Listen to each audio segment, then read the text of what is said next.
Panorama group, जो सोचता है वो करता है। आपके अपने सपनों का आशियाना। तो बिना पुलिस के मिलीभगत के तो शराब की बड़ी खेप ट्रक से बिहार में आ नहीं सकती है। अब भाई कोई चोरी छुपे। नमस्कार, आप देख रहे हैं एसडी पोस्ट लाइव और मैं हूं आपके साथ हर्षिता प्रताप सिंह। 2016 में नीतीश सरकार ने शराबबंदी लागू की। हालांकि कई बार ये कानून फेल होते नजर आया है। कई बार लोगों की जान जहरीली शराब के कारण गई, तो कई बार अधिकारियों के नाक के नीचे से शराब तस्कर शराब उड़ाकर ले जाते हैं। कल तक तो केवल विपक्ष नीतीश सरकार को इस मुद्दे को लेकर घेरती थी, लेकिन अब पटना हाई कोर्ट ने भी नीतीश सरकार को इस मुद्दे पर जमकर फटकार लगाई है। एक वो समय था लालू राबड़ी के राज का, जब हाई कोर्ट की ओर से ही उनके राज को जंगल राज कहा गया था। और अब शराबबंदी को लेकर जो नीतीश सरकार को फटकार लगाई गई है, इसके बाद क्या कुछ होगा हम समझते हैं हमारे मैनेजिंग एडिटर श्रीकांत प्रत्युष जी से। देखिए, आपने ठीक कहा कि हाई कोर्ट का ही दिया हुआ नाम है जंगल राज। हाई कोर्ट ने ही ये नाम दिया था लालू राबड़ी सरकार को, और आज तक पीछा नहीं छूट पाया लालू और तेजस्वी यादव का। आज भी विपक्ष जंगल राज ही कहता है लालू राबड़ी राज को। तो हाई कोर्ट की टिप्पणी बहुत मायने रखती है, और हाई कोर्ट ने अब जो शराबबंदी को लेकर टिप्पणी की है वो तो शर्मसार कर देने वाली है, चिंता बढ़ाने वाली है, शराबबंदी की प्रासंगिकता पर सवाल उठाने वाली है। क्योंकि पटना हाई कोर्ट ने कहा है कि शराबबंदी का मतलब अधिकारियों की मोटी कमाई। शराबबंदी का मतलब अधिकारियों की मोटी कमाई। शराबबंदी से गरीबों पर अत्याचार और तस्करी को बढ़ावा। शराबबंदी से गरीबों पर अत्याचार और शराब की तस्करी को बढ़ावा। शराबबंदी उद्देश्य से भटका हुआ है। एक कानून बिहार में गलत दिशा में जा रही है शराबबंदी। तो हाई कोर्ट की ये टिप्पणी बहुत ही चिंताजनक है। हाई कोर्ट कह रहा है कि शराबबंदी कानून का अधिकारी उठा रहे फायदा, और तस्करों की मिलीभगत, पुलिस की मिलीभगत से ये कारोबार चल रहा है। इसमें शक की कोई गुंजाइश नहीं कि बिहार में पूर्ण शराबबंदी 2016 में लागू की गई थी, लेकिन आज की तारीख में भी शराब इजिली अवेलेबल है। शराब की होम डिलीवरी हो रही है। दूसरे राज्यों से शराब की बड़ी बड़ी खेप पहुंच रही है। कल भी गया में एक ट्रक शराब पकड़ी गई है। तो बिना पुलिस के मिलीभगत के तो शराब की बड़ी खेप ट्रक से बिहार में आ नहीं सकती है। अब भाई कोई चोरी छुपे अपना कमर में छिपा के गंगा नदी में पानी में बोरा बांध के लाए तो समझ में आती है, लेकिन कोई ट्रक में शराब लोड करके लाए, इसका मतलब क्या है? पुलिस की मिलीभगत से शराब का कारोबार का एकदम अवैध कारोबार फल फूल रहा है। और डीजीपी ने एक पुलिसकर्मी को डिसमिस कर दिया था एक शराब के मामले में ही, कि उस पर आरोप था कि उसने शराब तस्करों से उसकी मिलीभगत है, उसने शराब तस्करों के खिलाफ कार्रवाई नहीं की, और वहीं चला गया था पटना हाई कोर्ट में अपील में, और उसी की याचिका पर हाई कोर्ट सुनवाई कर रहा था। तो हाई कोर्ट ने उस पुलिस अधिकारी की याचिका पर सुनवाई करने के दौरान जो बयान दिया है, जो प्रतिक्रिया दी है, जो टिप्पणी की है, वो तो बवाल मचाने वाला है। अब तो विपक्ष जो लगातार शराबबंदी पर सवाल उठा रहा था, अब नीतीश सरकार की और घेराबंदी करेगा। अब सवाल उठता है कि जब हाई कोर्ट ही कह रहा है कि शराबबंदी फेल है, हाई कोर्ट कह रहा है कि शराबबंदी कानून की धज्जियां उड़ रही है, हाई कोर्ट जब कह रहा है कि पुलिस वाले शराब तस्करों से मिलकर अवैध शराब का कारोबार कर रहे हैं, हाई कोर्ट मान रहा है कि अधिकारियों की मोटी कमाई का जरिया बन गया है, फिर इस कानून का क्या मतलब है? सवाल उठेगा।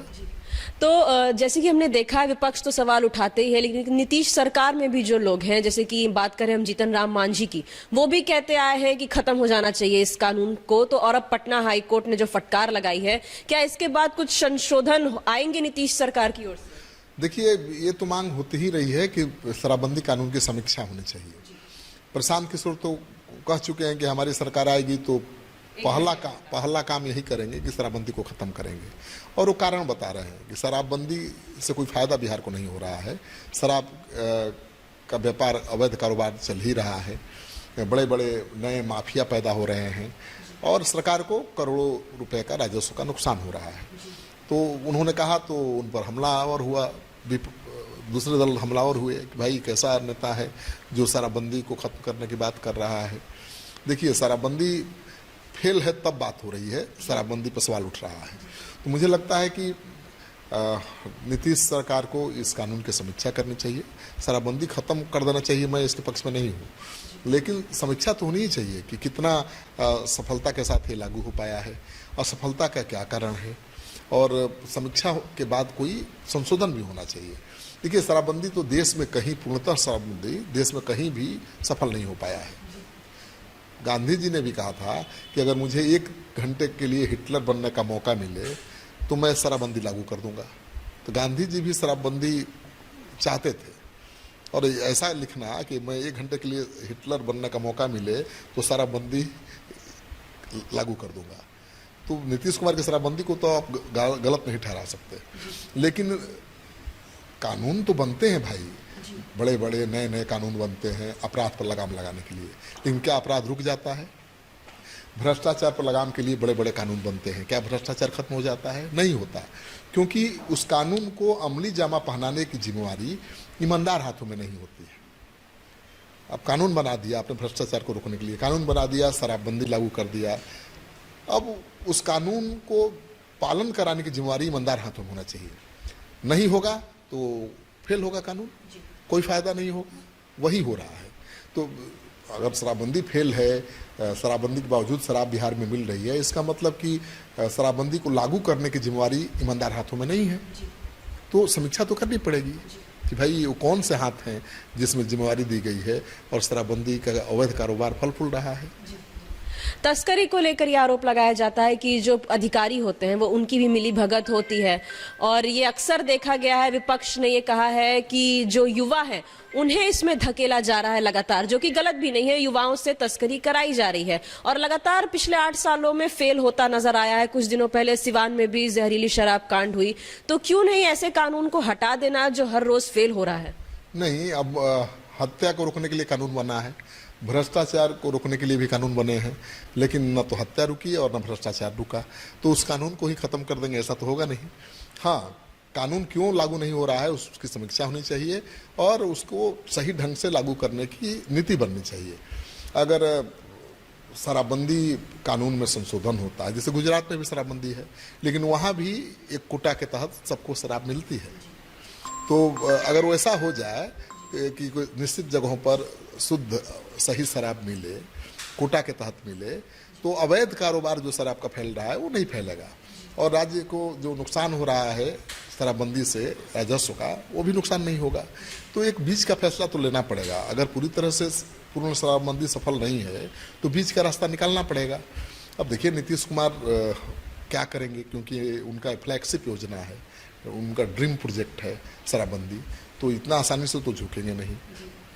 लेकिन क्या ये बात मानी जा सकती है कि पिछले 8 सालों से लगातार तस्करी हो रही है, लगातार जहरीली शराब मिल रही है और नीतीश सरकार अब तक कुछ कर नहीं पाई इसे रोकने के लिए? सरकार कोशिश तो कर रही है, लेकिन सफल नहीं हो पा रही है। शराबबंदी में भी शराब की होम डिलीवरी हो रही है, ये विफलता तो है ही। सरकार, देखिए, प्रशासन पुलिस की विफलता है तो सरकार की भी विफलता है, और बिना पुलिस के प्रशासन के मिलीभगत के शराब का इतना बड़ा अवैध कारोबार तो चल ही नहीं सकता है।